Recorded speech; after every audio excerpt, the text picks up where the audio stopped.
Hi everyone, welcome to my channel. So today we are going to cover class 6 science chapter 2. Chapter 1 हमने already cover कर लिया है, components of food. मैंने उसकी videos फिर उसको एक बार पीपीटी से भी प्रेजेंट किया हुआ है जिससे आपको और अच्छे समझ में आ जाए. प्लस उसके एक्स्ट्रा क्वेश्चन भी मैंने पोस्ट किए हुए हैं. तो अगर आपने मेरी वीडियो वो अब तक नहीं देखी तो I would say you to go and reviews those videos. मैं उस वीडियोस का लिंक इसके डिस्क्रिप्शन बॉक्सेस में भी मेंशन कर दूंगी इस वीडियो की. या फिर आप साइंस की एक मैंने प्लेलिस्ट बना रखी है, आप प्लेलिस्ट में जाइए, उसमें साइंस क्लास 6 में जाओगे आप तो वहाँ पे सारी वीडियोस में ऐड कर रही हूँ, तो आप वहाँ से भी देख सकते हो एक्स्ट्रा क्वेश्चन. उन एक्स्ट्रा क्वेश्चन के बाहर से बिल्कुल नहीं आएगा, तो आई वुड आस्क यू कि आप एग्जाम से पहले उन क्वेश्चंस को ज़रूर एक बार देख लें जिससे आपका अच्छे से रिवीजन हो जाए. ठीक है, तो आज का सेशन शुरू करते हैं. आज हम पढ़ने वाले हैं sorting materials into groups. So before we go into the chapter हम ये देखते हैं कि सॉर्टिंग मीन्स क्या होता है. तो देखो, सॉर्टिंग जो है वो कोई भी टाइप का अरेंजमेंट हो गया, या फिर आप जैसे हम मॉल ही जाते हैं. Let me tell you with an example. हम मॉल जाते हैं तो आप देखते हो वहाँ पे हर सेक्शन अलग होता है. टॉय सेक्शन अलग होता है, खाने के लिए चॉकलेट्स वगैरह का अलग सेक्शन होता है, क्लोथ्स का अलग सेक्शन होता है, मेल्स के लिए अलग होता है, फीमेल्स के लिए अलग होता है. ऐसा तो नहीं सारा सामान बस एक साथ ही, कोई बॉल इधर पड़ी है तो किसी के कपड़े इधर रखे, ऐसे तो नहीं रखा होता ना. वो सॉर्ट करने से फ़ायदा क्या होता है कि देखो, हम जब जाते हैं मॉल तो हम शॉपिंग इजीली कर सकते हैं. हमें पता है कि अच्छा इस सेक्शन में टॉय सेक्शन में टॉयज होंगे, उस सेक्शन में क्लोथ्स होंगे, क्लोथ्स वाले सेक्शन में क्लोथ्स मिल जाएंगे. अगर स्टेशनरी का सामान लेना है तो स्टेशनरी वाले वहाँ पे जाएंगे हम. तो उससे हमारा काम इजी हो गया क्योंकि उन्होंने अरेंजमेंट हर जो भी आइटम था उसको प्रॉपरली अरेंज कर रखा है.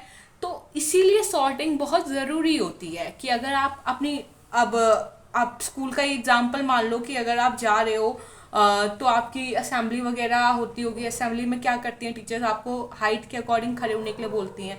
तो जिसकी हाइट छोटी होती है वो आगे आता है, जिसकी हाइट बड़ी होती है वो पीछे खड़ा होता है.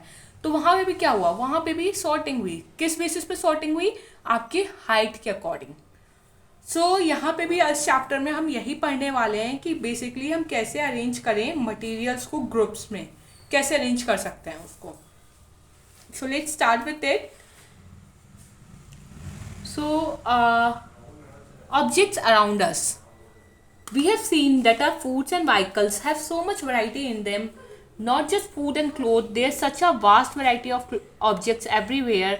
We see around us a chair, a bullock cart, a cycle, cooking utensils, books, clothes, toys, water, stones, and many other objects. All these objects have different shapes, color, and uses. अब अपने आसपास देख सकते हो कि कितने सारे food, cloth, कितनी वैरायटी के आपके आसपास होंगे. आप अपने घर पे भी देखो तो कितने फूड फ्रिज में होगा, या किचन में आप देख सकते हो. क्लोथ्स आपके अलमीरा में होंगे, बेड पे होंगे, तो कितने क्लोथ्स डिफरेंट ऑफ फूड आपके आसपास है. ठीक है, सिर्फ फूड और क्लोथ्स ही नहीं, कई सारे ऑब्जेक्ट्स जैसे आपके स्टेशनरी का आइटम हो गया, या फिर इलेक्ट्रिसिटी वाले ये जो आइटम हो गए, टीवी हो गया, वॉशिंग मशीन हो गया. तो there are variety of objects around us. जैसे चेयर भी हो गई, या फिर आपके टॉयज़ हो गए, साइकिल हो गई, कुकिंग यूटेंसिल्स हो गए, बुक्स हो गई आपकी. तो they are different type of objects around us. और इन सब ऑब्जेक्ट्स में क्या होता है कि इनकी डिफरेंट शेप होता है. कोई ट्रायंगुलर फॉर्म में होगा, कोई सर्कुलर फॉर्म में होगा, कोई रेक्टेंगल की शेप में होगा. तो इनके शेप्स डिफरेंट होते हैं, इनके कलर डिफरेंट होते हैं, और इनका यूसेज डिफरेंट हो सकता है कि किसी चीज़ का यूज़ हम किचन यूटेंसिल्स का यूज़ हम किचन के लिए करेंगे, तो टॉयज़ का यूज़ हम प्लेइंग के लिए करेंगे. तो यहाँ पे उनमें डिफरेंस क्या होता है? Their shape, colour and usage, they can be different. Okay, now coming to the second paragraph. Look around and identify objects that are round in shape. अब अपने आसपास देखो और उसमें से बताओ, नोट डाउन कमेंट में सेक्शन में बताओ कोई आपके आसपास की ऐसी चीज़ है जो कि राउंड में है, सर्कुलर फॉर्म में है, कोई ऐसी आसपास आपकी चीज़. जल्दी से देखो और यहाँ पे कमेंट सेक्शन में टाइप करो जिसने ढूंढ ली कि हाँ उसके आसपास कौन सी राउंड शेप में है. जैसे कि उस लिस्ट में क्या नाम हो सकता है राउंड शेप में? रबर बॉल हो गई, फुटबॉल हो गया, कोई भी टॉय हो गया जो कि उस फॉर्म में है, बॉल फॉर्म में है. If we include objects that are nearly round our list could also include, अब ये तो फुटबॉल, रबर बॉल, ये सब तो परफेक्ट राउंड शेप में होता है, सर्कुलर फॉर्म में। पर अगर हम कहें कि ठीक है पूरा राउंड तो नहीं है, पूरे सर्कल फॉर्म में तो नहीं है, पर एप्पल है हमारे पास, एप्पल भी क्या थोड़ा बहुत राउंड होता है, नीचे से जाके वो राउंड नहीं होता, तो हम एप्पल को भी इंक्लूड कर लेंगे। अगर हम नियरली राउंड ढूंढेंगे तो उसमें ऑरेंज को भी कर लेंगे, घड़े को भी इंक्लूड कर लेंगे, ठीक है। अब हमें एक लिस्ट बनानी है जिसमें सिर्फ सारे आइटम जो है प्लास्टिक के हों। तो प्लास्टिक के क्या क्या हो सकते हैं, आपके टॉयज हो सकते हैं, लंच बॉक्सेस हो सकते हैं, बकेट हो सकती हैं, different things could be there, right. जैसे यहाँ पे नेक्स्ट पैराग्राफ में लिखा है, let us say we wish to make a group of objects that are made of plastic. जो प्लास्टिक के बने हैं वो ऑब्जेक्ट्स अब हमें देखना है। तो buckets, lunch box, toys, water containers, pipes and many such objects में find a place in this group. ये सभी ऑब्जेक्ट्स किस में आ जाएंगे, इस ग्रुप में आ जाएंगे, जो कि प्लास्टिक से बने होते हैं। There are so many ways to group objects. तो आपने देखा कितने सारे वेज हैं ग्रुप करने के। अभी हमने सर्कुलर शेप में देखा था, फिर हमने देखा कितने ऑब्जेक्ट्स जो कि प्लास्टिक फॉर्म में है। तो they are many different ways जिसमें कि हम बेसिकली ऑब्जेक्ट्स को क्लासीफाई कर सकते हैं, डिवाइड कर सकते हैं, या उनकी शेप के फॉर्म में, उनके कलर के अकॉर्डिंग के, ठीक है रेड कलर वाले सारे एक ग्रुप में होंगे, पर्पल कलर वाले सारे एक ग्रुप में होंगे, हम इस अकॉर्डिंग भी एक ग्रुप बना सकते हैं। तो they are many things in which we can make a group, या फिर क्लासीफाई, जिसमें हम कर सकते हैं ऑब्जेक्ट्स को। All objects around us are made up of one or more materials. These materials may be glass, metal, plastic, wood, cotton, paper, mud or soil. तो हमारे आसपास जितने भी ऑब्जेक्ट्स हैं ना, वो सब किस एक या एक से ज़्यादा मटेरियल से बने हुए हैं। और जैसे वो मटेरियल्स क्या हो सकते हैं, प्लास्टिक हो गया, वुड हो गया, कॉटन हो गया, पेपर, मेटल, ग्लास, तो वो इन्हीं मटेरियल से बने होते हैं। जितने भी हमारे आसपास ऑब्जेक्ट्स हैं वो सारे ही। नाउ एक्टिविटी 1, तो मैं पहले इसको रीड कर लेती हूँ, देन मैं आपको समझाऊंगी इस बेसिकली इस एक्टिविटी में है क्या। Let us collect as many objects as possible from around us. Each of us could collect some everyday objects from home, or we could also collect some objects from the classroom or from outside the school. What will we have in our collection? Chalk, pencil, notebook, rubber, duster, a hammer, nail, soap, spoke of a wheel, bat, matchbox, salt, potato. We can also list objects that we can think of but cannot bring to the classroom. For example, walls, trees, doors, tractor, road. तो अभी हमने इस paragraph में क्या बताया है कि हमें सारे ऑब्जेक्ट्स कलेक्ट करने हैं जो जितने भी पॉसिबल हो अपने आसपास से। जो भी हम ऑब्जेक्ट कलेक्ट कर रहे हैं ना, कि एवरीडे यूज होने वाले, जो चाहे घर पे या फिर स्कूल में यूज होते रहते हैं ना, ये सब हम कलेक्ट करेंगे। जैसे हमारी पेंसिल हो गई, कॉपी हो गई, रबर हो गया, डस्टर हो गया, चॉक हो गया, सोप हो गया, बकेट हो गई, बैट हो गया, मतलब जो जो हम अपने आसपास देखते हैं और जिसको हम पिक करके ला सकते हैं, हमने वो सब यहाँ पे मेंशन कर दिया। अब यहाँ पे कुछ ऐसे आइटम्स भी हैं जो हम देखते तो हैं पर हम उसको मेंशन यहाँ पे नहीं कर सकते क्योंकि हम उसको पकड़ के नहीं ला सकते। जैसे हो गया ट्री, ट्री को आप पकड़ के नहीं ला सकते, रोड, रोड को भी आप पकड़ के नहीं ला सकते, ट्रैक्टर, डोर, इनको आप पकड़ के नहीं ला सकते हो। तो ये भी हमने कुछ कंसिडर कर लिया है, ठीक है। Separate all objects from this collection that are made from paper और वुड। तो अब हम सेपरेट कर देंगे इन सभी ऑब्जेक्ट्स को एक ग्रुप में, जो की है कि या तो ऑब्जेक्ट्स पेपर से बने हों या फिर वुड से बने हों। This way we have divided all objects into 2 groups. एक तो ग्रुप है जिसमें कि सारे ऑब्जेक्ट्स हैं जो कि पेपर या फिर वुड से बने हों, और दूसरा ग्रुप बना लो जिसमें कि जिस पेपर और वुड से ना बने हो ना, वो वाले आइटम्स रखने हैं। तो 2 ग्रुप बना लिए, एक तो पेपर और वुड वाले जो बने हैं, जिस मटेरियल से बने हैं वो वाले आइटम्स हम रखेंगे एक ग्रुप में, और एक जो पेपर और वुड यूज़ करके नहीं बने हैं वो हम बेसिकली आइटम्स दूसरे वाले ग्रुप में रखेंगे। अब उसमें बोला जा रहा है कि similarly we could separate things that are use for preparing food. तो ये बेसिकली एक्टिविटी क्यों दी है, ये एक्टिविटी 1। एक्टिविटी 1 आपको ये समझा रही है कि in how many ways we can divide the groups, हम कितने ग्रुप्स बना सकते हैं। तो हम n नंबर ऑफ ग्रुप्स बना सकते हैं। आपने देखा एक ग्रुप बनाया इन्होंने कि जो कि पेपर और वुड वाला हो, एक जो कि पेपर और वुड वाला नहीं है, एक आप बना सकते हो जो कि फूड आइटम के लिए है, एक आप कह सकते हो कि मैं एक ऐसा ग्रुप बनाओ जो कि क्लासरूम में जो चीज़ें यूज़ हो रही हो। तो आप मैनी अपने अपने सोच के ना आप कितने ग्रुप से बना सकते हो, उसके अकॉर्डिंग आइटम्स को अरेंज कर सकते हो आप। ठीक है। तो यहाँ पे नीचे जो ये दे रखा है इसमें यही है कि जैसे प्लेट हो गया, तो प्लेट किस मटेरियल से बनी है? स्टील से बनी हो सकती है, ग्लास प्लास्टिक से बनी हो सकती है। पेन किससे बना होगा? प्लास्टिक से, मेटल से। ठीक है। Then in the same way अब एक्टिविटी 2 रीड करते हैं। एक्टिविटी 2 में क्या मेंशन किया है? You can also add more material in column 1, इसी वाले कॉलम की बात हो रही है, that are known to you. Now try and think of everyday objects you know, these are mainly of these materials and list them in column 2. Okay. Then जैसे यहाँ पे आपने wood of paper, leather, plastic, cotton ये सब लिख दिया। ठीक है। अब उसमें हमें ये सोचना है कि वुड से क्या क्या चीज़ें बन जाती हैं, ऑब्जेक्ट्स कौन से बन जाते हैं। तो चेयर बन गया, टेबल बन गया, बुलक कार्ट हो गई। पेपर से क्या क्या बन जाता है? बुक्स हो गया, नोटबुक हो गई, न्यूज़पेपर हो गया, टॉय, ये सब पेपर से बन जाती है। लेदर के क्या होते हैं? शूज़ हो जाते हैं, जैकेट हो जाते हैं, तो ये सब लेदर के। प्लास्टिक के क्या होते हैं? टॉय हो गई, प्लास्टिक की प्लेट हो गई, तो ये सब हमारी प्लास्टिक की बकेट हो गई, तो ये सब प्लास्टिक्स के यहाँ पे आ जाएंगे। कॉटन से क्या बनते हैं? कॉटन से हमारा क्लोथ बन जाएगा, तो वो यहाँ पे ऑब्जेक्ट्स में आ जाएगा। ठीक है। अब यहाँ पे क्या मेंशन किया हुआ है? What do we find from these tables, इन टेबल से हमने क्या फाइंड आउट किया?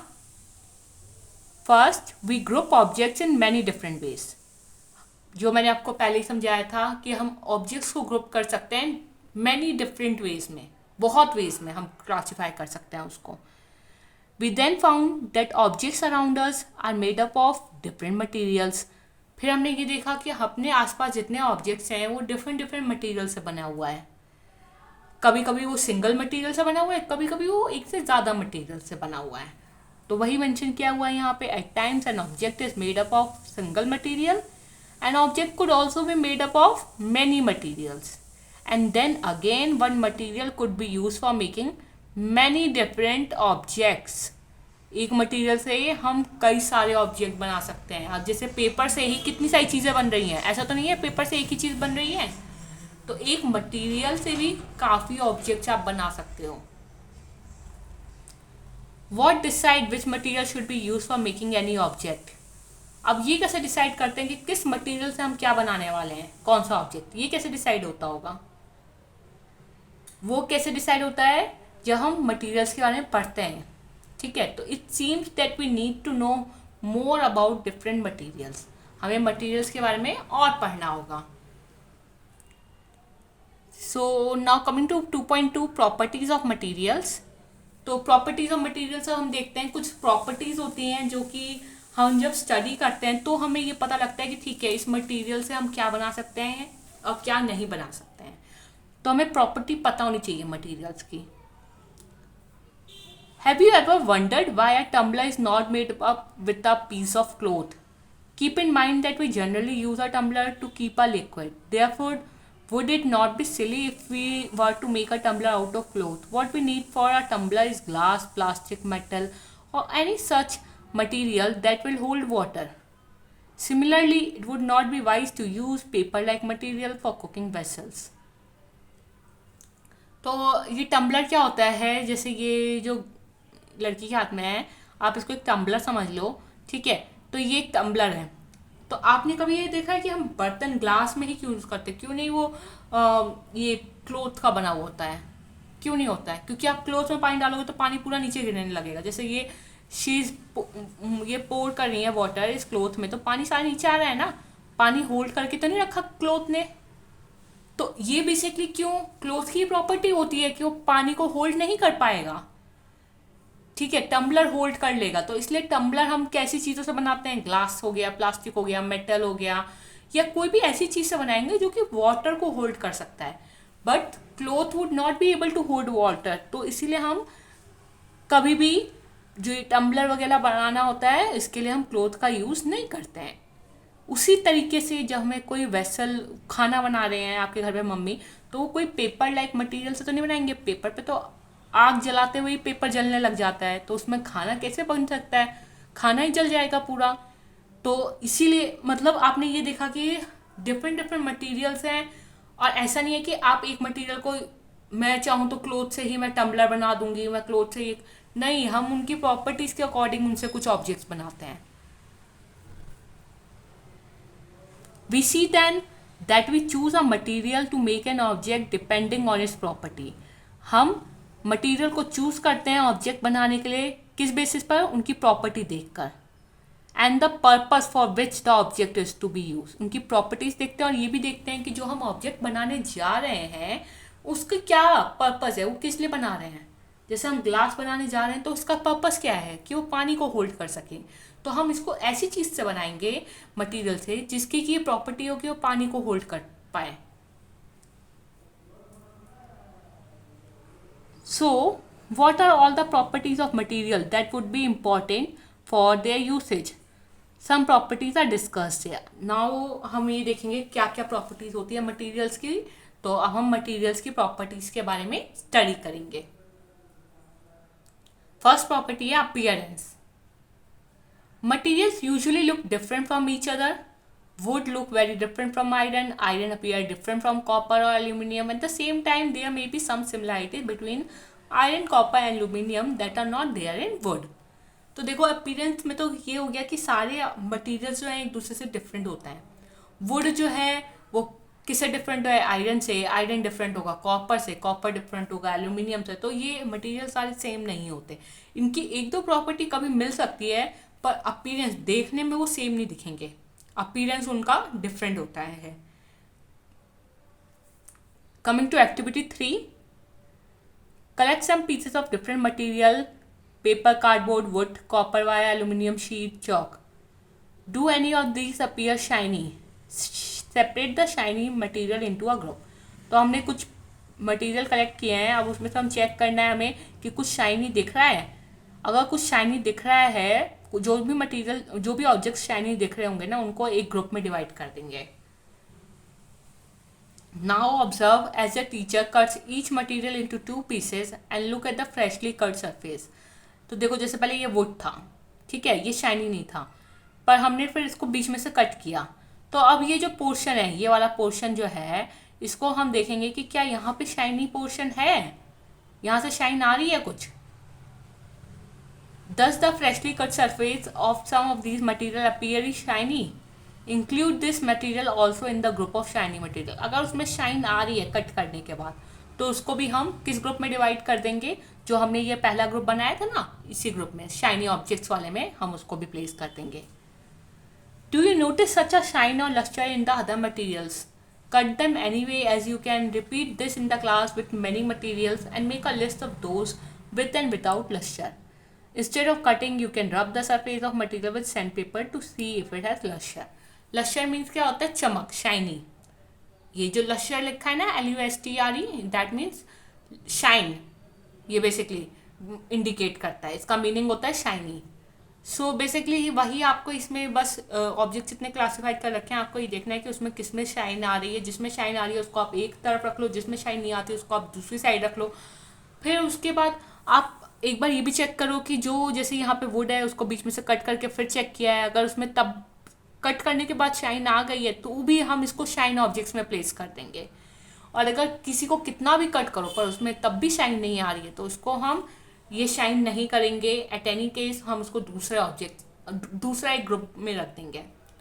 ठीक है. Materials that have such lustre are usually metals. तो मटेरियल्स जिनमें कि यही चमक होती है, लश्यर होता है, उसको हम क्या बोलते हैं, उसको हम मेटल्स बोलते हैं. जैसे iron, copper, aluminium and gold. ये सब किसके एग्जाम्पल्स हैं, ये सब एग्जाम्पल्स हैं मेटल्स के. Then some metals often lose their shine. कुछ मेटल्स जो है होते हैं ना, वो अपनी शाइन खो देते हैं कुछ टाइम बाद. कुछ अपनी शाइन खोकर वो डल थोड़े दिखने लग जाते हैं. क्यों दिखते हैं, क्योंकि ये जो एयर और मॉइस्चर होता है ना, उसकी वजह से वो उससे रिएक्ट करते हैं और उस पर आप देखोगे कभी कभी जंग लग जाती है आयरन वगैरह पे, या किसी वजह से उनके ऊपर एक ब्लैक ब्लैक सरफेस सा होता है तो आपको लगेगा यार ये तो शाइन ही नहीं कर रहा. बट जब आप उसको रब करोगे या कट करोगे ना तो आप उसमें ऑब्जर्व करोगे कि वो शाइनी होते हैं, बट वो एयर और मॉइस्चर की वजह से शाइन दिखना बंद कर चुके होते हैं आफ्टर कुछ टाइम के बाद. We therefore notice the luster only on their freshly cut surface. When you visit an ironsmith or a workshop, look out for freshly cut surface of metal rod to see if they have luster. तो जब आप iron Smith वगैरह जब वो नए नए material बना रहे होते हैं ना, उस समय आप चेक करोगे तो उस समय आप देखोगे कि मटेरियल्स में लस्टर काफ़ी होता है. कई मटेरियल्स में जैसे आयरन, कॉपर, एल्यूमिनियम, ये गोल्ड वगैरह, इनमें बहुत लस्टर होता है. तो और तो हमने अभी तक क्या रीड किया था कि एक तो सबसे वाली चीज़ हमने ये पढ़ी कि जिसमें कि किस में लस्टर होता है, कौन से मटेरियल्स में लस्टर पाया जाता है, मेटल्स में. किस में पाया जाता है लस्टर? मेटल्स में. और उसके एग्जाम्पल कौन से हैं, कौन कौन से ऐसे मेटल हैं जिनमें लस्टर होता है? आयरन, गोल्ड, कॉपर, एल्यूमिनियम, ये सब वो मेटल्स हैं जिनमें कि लस्टर पाया जाता है. ठीक है. कमिंग टू द नेक्स्ट, ये नेक्स्ट प्रॉपर्टी क्या है? Hardness. When you press different material with your hand, some of them may be hard to compress while others can be easily compressed. तो जब आप अपने हाथों से दो मटेरियल को ऐसे प्रेस करना चाह रहे हो, ठीक है, तो कुछ तो बहुत इजीली प्रेस हो जाएंगे कि हाँ दबने लगेंगे, पर कुछ बिल्कुल भी आप कितना भी दबाना चाहो वो दबेंगे ही नहीं. ठीक है, कितना भी आप उनको प्रेस कर रहे हो वो दबेंगे नहीं. जैसे मान लो मेरे पास ये बॉटल है, ठीक है, मैं इस बॉटल को कितना भी प्रेस करूं अपने दोनों हाथों से, ये बॉटल दब के छोटी तो नहीं हो जाएगी? क्या इसकी ये विथ ये कम हो जाएगी? नहीं, वो जितनी भी है विथ उतनी ही विथ रहेगी इस बॉटल की. ठीक है. तो ऐसे ही आप अपने आसपास देखो, कुछ आपके ऐसे ऑब्जेक्ट्स दिखेंगे जो कि बहुत हार्ड होते हैं टू कंप्रेस, और कुछ इतने ईजी होते हैं कि वो बहुत ईजिली कंप्रेस हो जाते हैं, दब जाते हैं. जैसे कि आप मेटल की ले लो, चाबी ले लो और उसको स्क्रैच करने की कोशिश करो.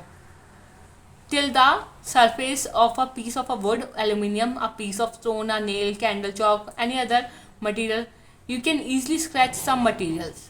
तो आप ये नोटिस करोगे कि देखो आप कुछ कुछ मटेरियल्स को स्क्रैच करना शुरू करो. जैसे चॉक हो गया, कैंडल हो गई, नेल हो गया, स्टोन हो गया, एल्यूमिनियम, इन सबको लो और इनको स्क्रैच करने की कोशिश करो. तो आप इसमें से ऑब्जर्व करोगे कि कुछ मटेरियल तो स्क्रैच हो रहे हैं, पर कुछ मटेरियल स्क्रैच बिल्कुल भी नहीं हो रहे हैं. तो मटेरियल्स जो कि कंप्रेस और स्क्रैच इजीली हो जाते हैं वो क्या कहलाते हैं? Soft material. जैसे चॉक हो गई, चॉक को आप दबाओगे हाथों में लेकर तो चॉक टूट जाएगी, इजीली टूट जाती है. या आप उसको बोर्ड पे जब स्क्रैच करेंगे हम तो चॉक से गिरने लग जाती है. ऐसा तो है नहीं स्क्रैच नहीं होती है बोर्ड पे, तभी तो लिखा जाता है चॉक से. तो यानी सॉफ्ट मटेरियल्स कौन से? अगर सॉफ्ट की डेफिनेशन आएगी तो आप क्या लिख सकते हो? मटेरियल्स जो कि कंप्रेस भी हो जाए और स्क्रैच भी हो जाए easily. Materials which can be compressed और scratched easily are called soft. और हार्ड मटेरियल्स कौन से होते हैं?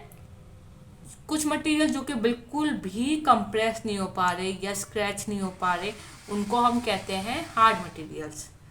तो मटेरियल्स जो कि इजीली कंप्रेस्ड और स्क्रैच हो जाएं उनको हम सॉफ्ट कहेंगे, और मटेरियल जो कि इजीली कंप्रेस्ड और स्क्रैच नहीं हो पा रहे उनको हम बोलेंगे दे आर हार्ड मटेरियल्स. जैसे सॉफ्ट मटेरियल का एग्जांपल हो गया कॉटन और स्पॉन्ज, ये हो गए एग्जांपल सॉफ्ट मटेरियल के. पर वही हार्ड मटेरियल का एग्जांपल क्या है? Iron. Iron is very hard, उसको आप कितना भी दबाना चाहोगे अपने हाथों से वो नहीं दब पाएगा. ठीक है. Coming to the next paragraph. In appearance materials can have different properties. तो दिखने में मटेरियल्स की काफ़ी प्रॉपर्टी हो सकती है. हमने भी दो प्रॉपर्टीज पढ़ी हैं, like lustre, hardness, be rough और smooth. Can you think of other properties? आपको देखना है कि कोई और भी प्रॉपर्टीज है मटेरियल की जो अपीयरेंस वाइज आप देख के कह सकते हो हाँ एक की भी प्रॉपर्टी है. लस्टर हमने पढ़ी जिसमें शाइन होता हो, तो हमने पढ़ा था कि मटीरियल यूजुअली मेटल्स जो होते हैं उनमें शाइन आता है. जैसे गोल्ड हो गया, आयरन हो गया, कॉपर हो गया, एल्यूमिनियम होता है, ये सब लस्टर इनमें होता है, चमक होती है, शाइन आती है इनसे. फिर हमने हार्डनेस में पढ़ा था कि मटेरियल जो कि ईजिली स्क्रैच हो जाए या कंप्रेस हो जाए उनको हम सॉफ्ट मटेरियल बोलते हैं. जैसे कि एग्जांपल क्या है? कॉटन था, उसका एग्जांपल स्पॉन्ज था. और हार्ड मटेरियल कौन से होते हैं? मटेरियल जो कि बिल्कुल भी स्क्रैच नहीं हो पाए या बिल्कुल भी कंप्रेस नहीं हो पाए, तो उनको हम बोलते हैं हार्ड मटेरियल. जैसे इसके एग्जाम्पल क्या हो जाते हैं, हार्ड मटेरियल का एग्जाम्पल है आयरन। तो अब तक हमने ये प्रॉपर्टीज पढ़ी हैं। Now moving to the next property, soluble और इनसॉल्यूबल। एक्टिविटी 4 है।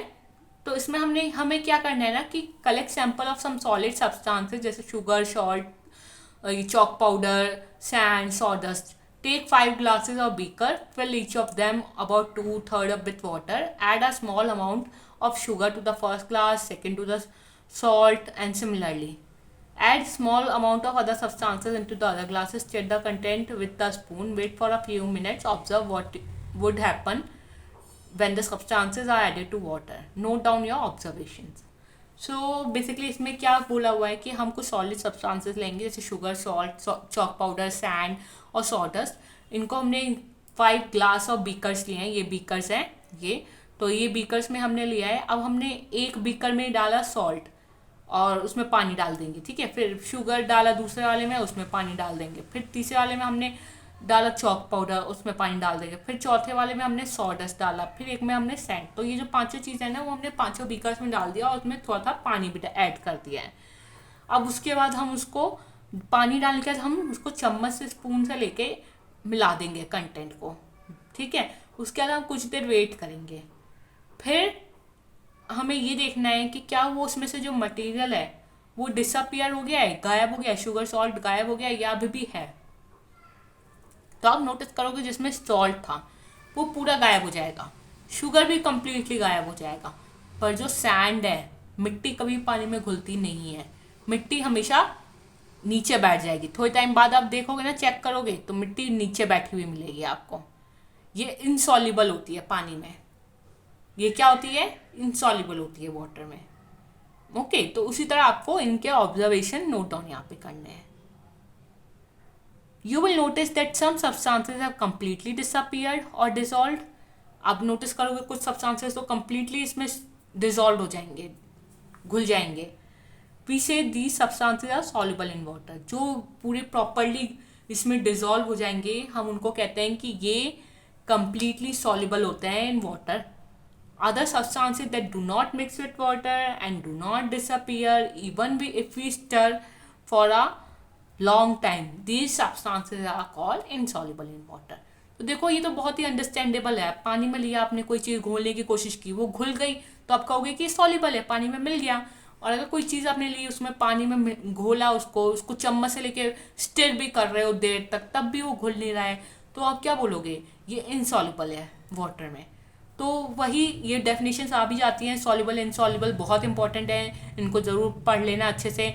दैट मटीरियल जो कि कम्प्लीटली डिसअपियर हो जाएं या डिजॉल्व हो जाएं पानी में, उनको हम कहते हैं सॉल्युबल इन वाटर। और जो सब्सटेंसेस या material do not mix with water and do not get disappear even if we stir for a long time, तो उनको हम कहते हैं कि ये इनसॉल्युबल है वाटर में। Okay, coming to activity number 5, collect sample of vinegar, lemon juice, mustard oil or coconut oil, kerosene or any other liquid. Take a glass tumbler, इसमें हम water डाल देंगे tumbler में. Add a few spoonful of one liquid to this and stir it well. हमने एक एक liquid का, ये जो जैसे मस्टर्ड ऑयल है, एक में बीकर में मस्टर्ड ऑयल डाल देंगे, दूसरे वाले में कोकोनट ऑयल डाल देंगे। तो उसके बाद हम 5 मिनट्स के लिए रेस्ट पे रखेंगे और उसके बाद हमें चेक करना है कि क्या ये लिक्विड जो हैं ये पानी में अच्छे से मिल रहे हैं या नहीं मिल रहे। जैसे विनेगर का लिखा है ना, मिक्स वेल, विनेगर अच्छे से मिल जाता है, घुल जाता है, वो पानी में डिजॉल्व हो जाएगा और डिसअपियर हो जाएगा कम्प्लीटली। लेमन जूस भी, नींबू पानी आप बनाते होगे घर पे तो आपने देखा होगा, नींबू कोई ऐसा नहीं है कि दिखता है नीचे बैठा होता हो, नहीं, नींबू भी पानी में पूरा घुल जाएगा, तो ये भी mix is well. Mustard oil नहीं मिलता, ये पानी के ऊपर तैर रहा होता है, ठीक है, तो ये डू नॉट मिक्स। तो उसी तरह ये डू नॉट मिक्स यहाँ पे आ जाएंगे। We notice that some liquid get completely mixed with water, some others do not mix with water and form a separate layer when kept aside for some time. तो हम इसमें observe करेंगे इस activity से, कुछ लिक्विड तो completely water में mix हो गए हैं, पर कुछ बिल्कुल भी मिक्स नहीं होंगे वाटर में और उनकी एक सेपरेट लेयर बन जाएगी। जैसे यहाँ पे देखो इस बीकर में ये लेयर बन गई है ना ब्राउन सी, तो इसी लेयर में वो अपनी एक लेयर बना देंगे। ऑयल जब होता है ना तो वो आप डालोगे, आप उसको कितना भी मिला लोगे चम्मच से, आप उसको थोड़ी देर छोड़ दो 5 मिनट, उसके बाद आप देखोगे ऑयल ऊपर ऐसे तैरेगा, पानी के ऊपर तैर रहा होगा। Now some gases are soluble in water where others are not. हमने अभी सॉलिड का पढ़ा था कि फिर लिक्विड का भी अभी एक एक्टिविटी देखी। अब हम देखते हैं कि गैसेस क्या वो सॉल्युबल होती हैं वाटर में। तो कुछ गैसेस जो होती हैं वो होती हैं और कुछ गैसेस नहीं होती हैं। Some gases are soluble in water where other are not. Water usually has small quantity of some gases dissolved in it. For example, oxygen gas dissolved in water is very important for the survival of animal and plants that live in water. तो कुछ gases soluble होती हैं पानी में और कुछ नहीं होती हैं। जैसे पानी में क्या चीज़ सॉल्युबल होती है, ऑक्सीजन गैस होती है, तो ये पानी में डिजॉल्व होती है अच्छे से, और ये ज़रूरी भी होती है। जैसे जो नदी हो गई, लेक वगैरह में जो अंदर प्लांट्स और एनिमल्स रह रहे होते हैं ना, सी के अंदर भी या रिवर के अंदर जो प्लांट्स और एनिमल मछलियाँ रह रही हैं अंदर, वो कैसे जिंदा है ऑक्सीजन के बिना? वो तो ऊपर आती भी नहीं है, ऑक्सीजन कैसे मिल रही होगी? वो पानी में रहनी है ना, पानी से ही उनको ऑक्सीजन गैस मिल रही होती है। तो वो उसी ऑक्सीजन के थ्रू उनका सर्वाइवल हो रहा होता है और वो पानी के अंदर भी जिंदा रहते हैं। तो ये ऑक्सीजन गैस जो डिजॉल्व होती है वाटर में, ये बहुत इंपॉर्टेंट है। किसके लिए? For the survival of animals and plants that live in water. Okay, so I guess that's it for today. बाकी हम अपना नेक्स्ट सेक्शन में टॉपिक कवर कर लेंगे। I don't think so there is much topic left. तो ये 3 ही topics हैं, इसको हम अपने नेक्स्ट सेक्शन में कवर कर लेंगे। आज के लिए इतना ही। अगर आपको मेरी वीडियो अच्छी लगी तो इसको लाइक करें, कमेंट करें, शेयर करें, सब्सक्राइब करें। अगर आपको कोई डाउट्स हो या कोई क्वेश्चन हो तो आप कमेंट सेक्शन में उसे टाइप कर दें, मैं कमेंट सेक्शन में ही रिप्लाई दे दूँगी या फिर नेक्स्ट क्लास में वो डिस्कस कर लूँगी आपके साथ। और मेरे चैनल को भी सब्सक्राइब करना ना भूलें, जिससे जब भी मैं नेक्स्ट वीडियो पोस्ट करूँगी तो आपके पास नोटिफिकेशन आ जाएगा। Thank you so much everyone, मिलते हैं नेक्स्ट वीडियो में।